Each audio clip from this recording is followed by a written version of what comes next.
Bon matin, chers frères et sœurs. Il est bon de se voir ce matin. Et vous voyez, on innove parce qu'on a enregistré directement de l'Église. Alors, avec un mari technicien, ça l'aide beaucoup. Merci, Germain. Stéphane m'a demandé de vous apporter une réflexion d'encouragement en lien avec l'année qui commence. Et je réfléchissais à toutes les péripéties, les doutes, les incertitudes que nous avons vécues en 2020. Et le dérangement aussi de nos habitudes de faire l'Église. Je me demandais quel passage serait le plus pertinent. Et je me suis rappelé de la lettre de Paul aux Thessaloniciens. Alors, le contexte de cette lettre, c'est autour de l'an 49. La bonne nouvelle du salut en Jésus-Christ a été apportée pour la première fois par Paul dans son deuxième voyage missionnaire. Il est demeuré environ 2 mois là-bas. Ensuite, environ une année plus tard, vers l'an 50, Paul a écrit cette lettre, la première lettre aux Thessaloniciens, de Corinthe, qui est environ 600 km plus au sud. Et parce que Timothée, son bon ami, revenait de Thessalonique, il lui avait fait part des questionnements et des temps d'épreuve que les jeunes convertis vivaient là-bas. Comme nous, ils vivaient de grands changements dans leur façon de vivre.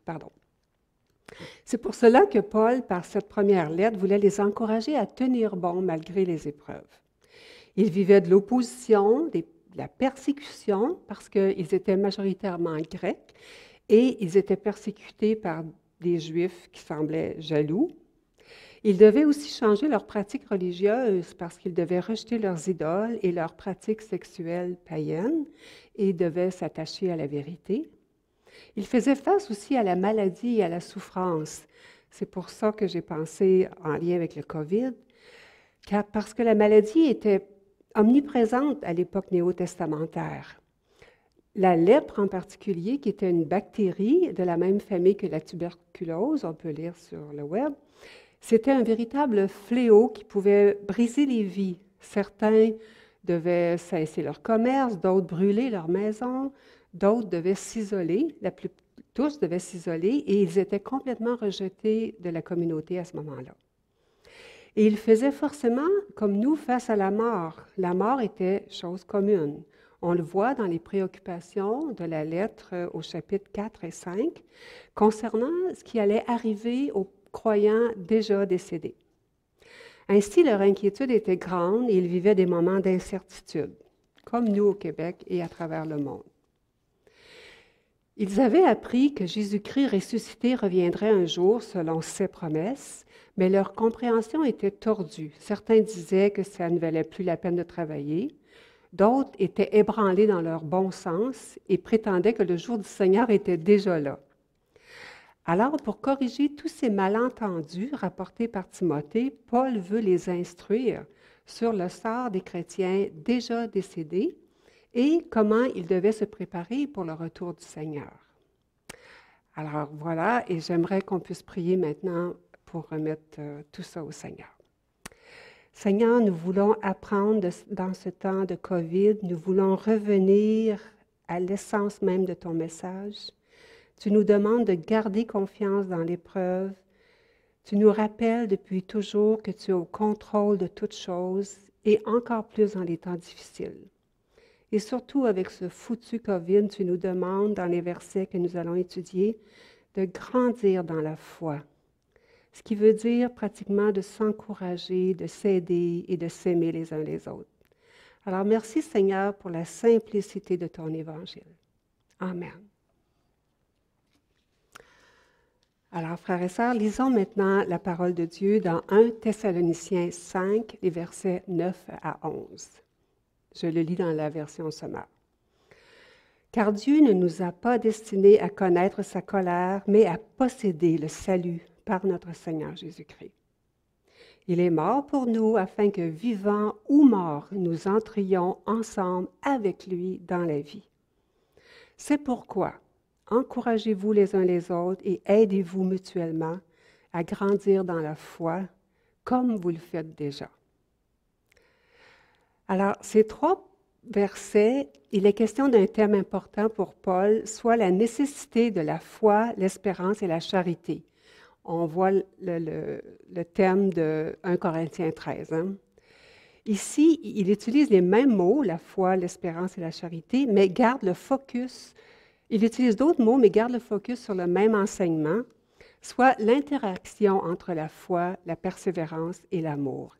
Et dans le premier chapitre de la lettre, il mentionne que la foi agissante nourrit l'espérance et que l'espérance ferme s'ancre dans la foi.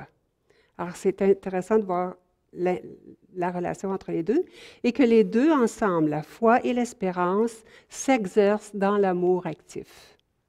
Alors, la foi, l'espérance et l'amour. Alors, revenons au verset et on va les étudier un à un. Le verset 9, ça dit « Car Dieu ne nous a pas destinés à connaître sa colère, mais à posséder le salut par notre Seigneur Jésus-Christ. » Qui dit salut parle de la foi. Alors, Paul nous rappelle aux Thessaloniciens et à nous aussi que Christ a tout accompli à la croix et que par son salut, nous ne sommes plus sous le joug de l'esclavage ni sous la colère de Dieu.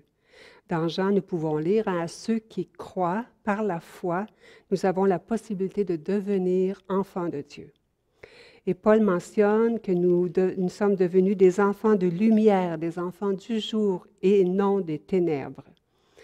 Alors, par la foi, nous pouvons dès maintenant être pardonnés de nos fautes passées et nous pouvons dès maintenant accepter ce don gratuit et inconditionnel.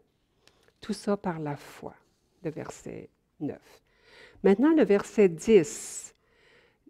Paul dit, « Jésus-Christ est mort pour nous afin que, vivants ou morts, nous entrions ensemble avec lui dans la vie.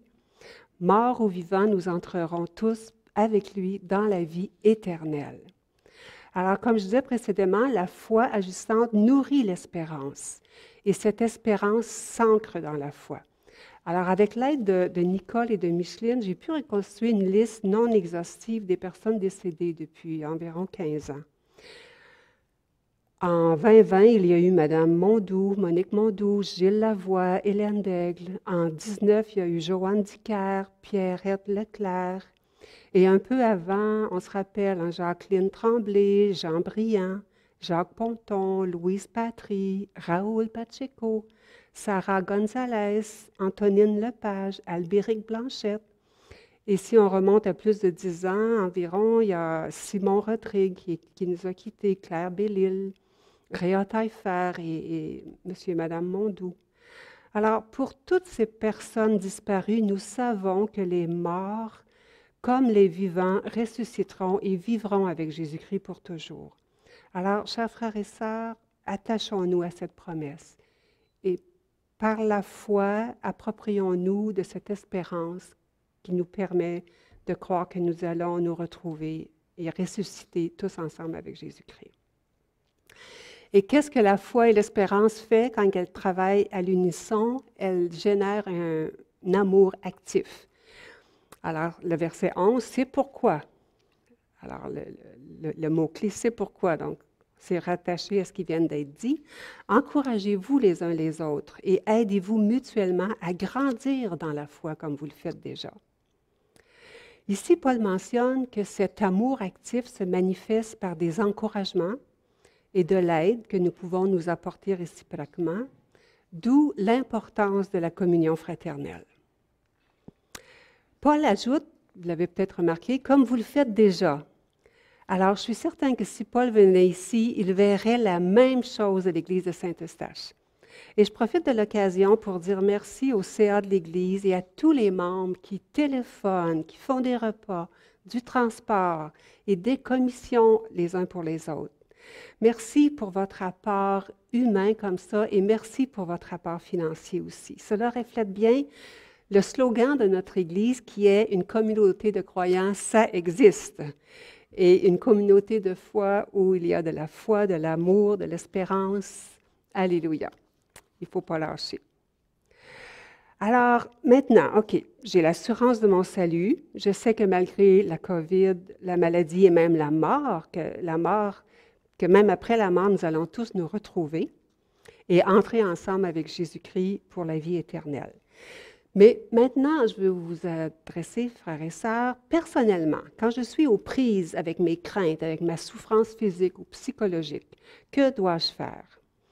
Alors, brièvement, je vous propose 4 pistes de réflexion. J'aurais pu en mettre plus, mais je me suis limitée à ça pour nous encourager dans ces temps d'incertitude et en même temps pour vous souhaiter mes souhaits pour la prochaine année. Alors, une première piste de réflexion, et ça a déjà été dit dans d'autres prédications, mais soyons honnêtes et à l'écoute de ce que nous vivons. Rejetons le déni, le refoulement, la honte d'avoir peur, d'être inquiet. Alors, quand nous sommes face au stress ou à la détresse, que ressentons-nous à l'intérieur? Est-ce que c'est de la colère, de l'impuissance? Essayons de nommer notre émotion, parce que Dieu entend nos soupirs. Et, chers frères et sœurs, ne nous laissons pas dévorer par nos craintes et par l'incertitude face au futur. Un deuxième piste que je vous suggère, c'est ramenons tout à l'essentiel. Ne nous laissons pas distraire par les statistiques, les qu'en dira-t-on. Gardons notre bon sens, notre esprit critique, comme disait Stéphane à l'automne. Alors, on peut se poser la question, c'est quoi ma priorité dans ma marche chrétienne pour 2021? Est-ce que ce serait plus de temps avec mon conjoint, mes enfants, de suivre un guide de lecture biblique, comme disait Simon la semaine passée, de lire un bon commentaire biblique? Peut-être moins de TV? C'est à vous de voir ce qui serait bon pour améliorer votre marche chrétienne. Et on peut se poser aussi la question, en tant que communauté, qu'est-ce qui est essentiel dans notre marche chrétienne communautaire? Est-ce que ça serait de rejoindre plus les personnes seules, les enfants, les ados, nos voisins non-croyants ou les chercheurs de Dieu? Alors, c'est des questions ouvertes que je vous laisse. Troisièmement, retrouvons la paix en Jésus-Christ. Jésus nous dit en Jean 14, ce merveilleux verset qui dit « Je vous laisse la paix, je vous donne ma paix. Je ne vous donne pas comme le monde la donne, mais que votre cœur ne se trouble point et ne s'alarme point. » Alors, personnellement, suis-je en paix malgré ou avec les turbulences que la COVID procure autour de nous, autour de ma famille? Que puis-je faire pour retrouver la paix? Est-ce que je dois faire un geste de pardon, de générosité, d'accueil?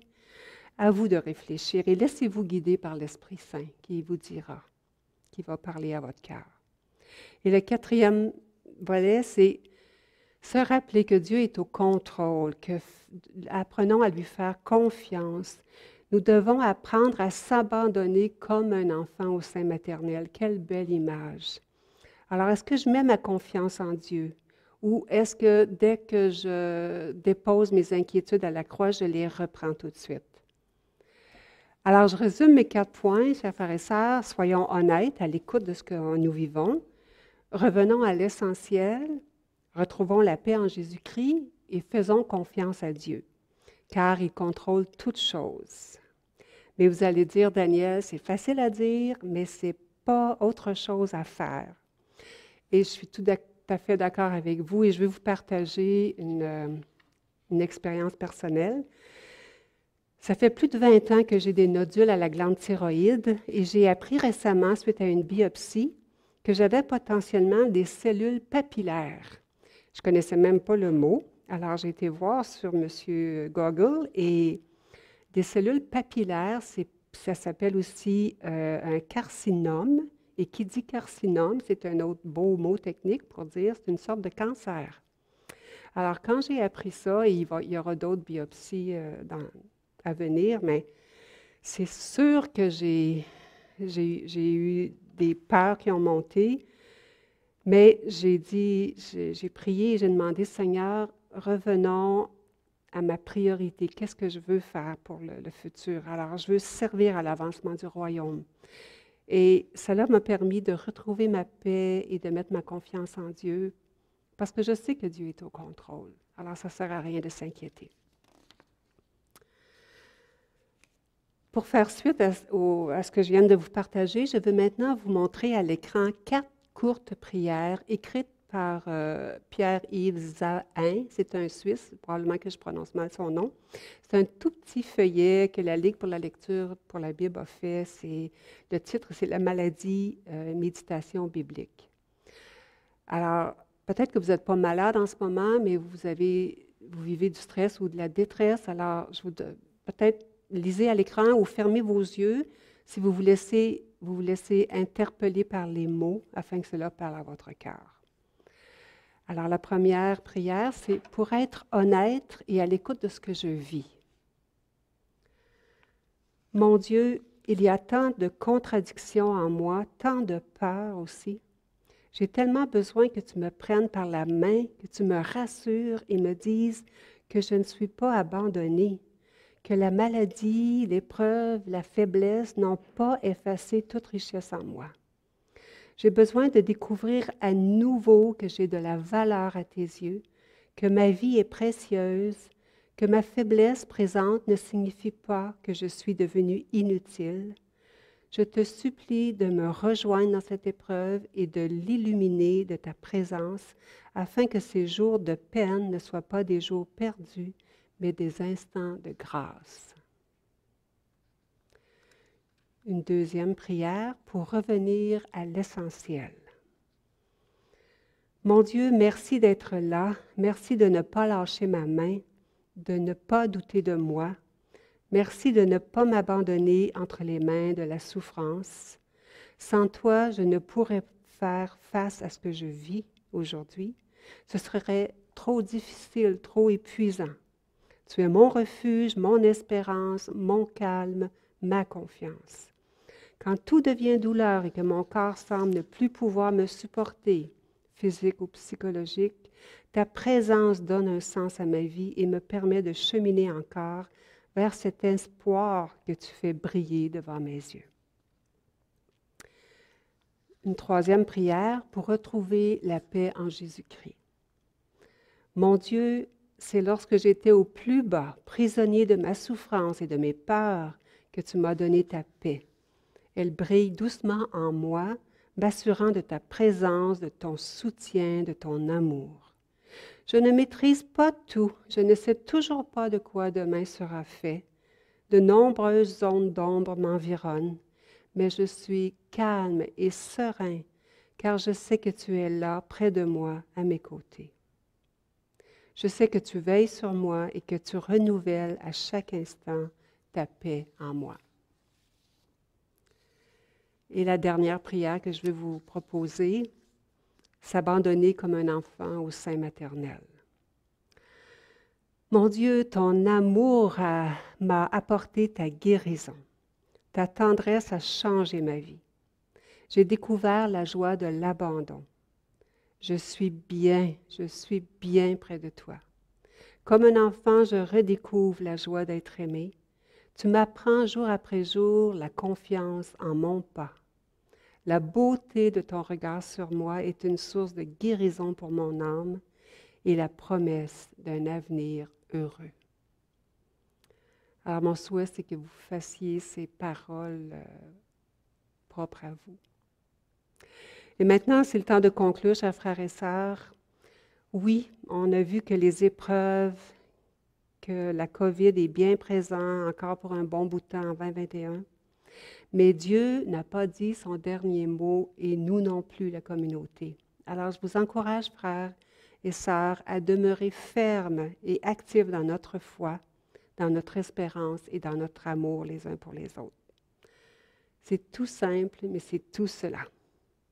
Pour mes vœux de la prochaine année, je reprends les paroles de Paul à la fin de sa première lettre aux Thessaloniciens, en changeant le « vous » pour le « nous ». Et voilà, que le Dieu de paix nous rende lui-même entièrement saints et qu'il nous garde parfaitement, esprit, âme et corps, pour que nous soyons irréprochables lors de la venue de notre Seigneur Jésus. Celui qui vous appelle est fidèle et c'est lui qui accomplira tout cela. Et le dernier verset du livre, c'est que la grâce de notre Seigneur Jésus soit avec vous. C'est souvent un verset d'envoi, mais je veux le compléter en lien avec le message que je vous ai apporté. Que la grâce de notre Seigneur Jésus-Christ soit avec nous tous, afin que nous soyons inspirés par l'Esprit, afin de trouver des formes innovantes pour continuer, malgré la crise sanitaire, à faire l'Église. et cela jusqu'au retour du Seigneur Jésus. Alors voilà pour ce matin. Bon dimanche à tous.